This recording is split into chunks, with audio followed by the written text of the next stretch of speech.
Le Saint-Esprit ne nous est pas donné comme une possession dont nous puissions nous rendre maîtres pour en user à notre gré. Non, le Saint-Esprit nous est donné pour que ce soit lui qui devienne notre maître et qui nous prenne sous sa direction. Ce n'est pas à nous de nous servir de lui, c'est à lui de se servir de nous. Sans doute, il est bien réellement à nous, mais à nous comme Dieu, et notre position à son égard est celle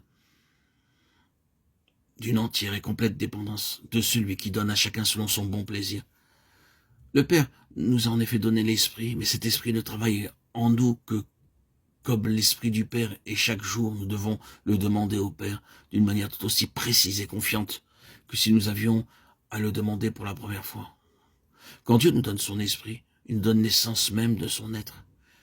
Il nous le donne comme Dieu donne, c'est-à-dire avec la puissance de la vie éternelle, continuellement et sans interruption.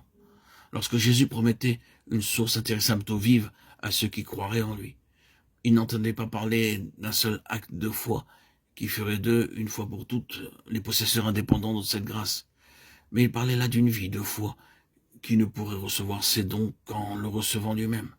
Et ainsi, ce précieux mot « attendre », il leur recommanda d'attendre, rappelle les grâces accordées à l'attente dans le passé, en même temps qu'il offre le moyen d'obtenir d'autres grâces encore dans la nouvelle économie, celle du Saint-Esprit. Tout ce que les disciples tirèrent et éprouvèrent pendant ces 10 jours d'attente nous trace la voie à suivre, nous est le gage de la vie de l'Esprit dont nous devons vivre, la grâce d'être remplis de l'Esprit, telle que nous le promet le Père, nous est accordée en raison directe de ce qu'est notre attente. Ceci ne nous explique-t-il pas pourquoi tant de croyants ne reçoivent que si peu de la joie et de la puissance qu'apporte le Saint-Esprit? Jamais ils n'ont su l'attendre, jamais ils n'ont fait une sérieuse attention à ces derniers mots du Maître.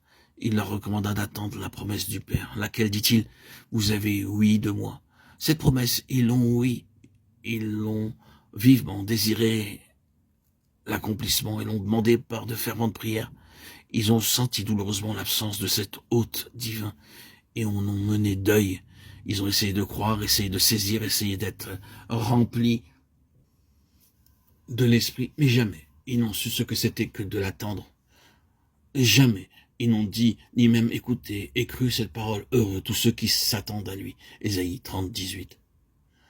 Ceux qui s'attendent à l'Éternel reprennent de nouvelles forces. Ésaïe 40, 31. Qu'est-elle donc cette attente? Comment devons-nous attendre? C'est à Dieu que je regarde pour qu'il me donne d'expliquer le plus simplement possible à quelques enfants de Dieu comment on peut obéir à cet appel. Et avant tout, laissez-moi vous dire que ce que vous devez attendre, vous qui êtes croyants, c'est la manifestation de la puissance de l'Esprit qui est déjà en vous.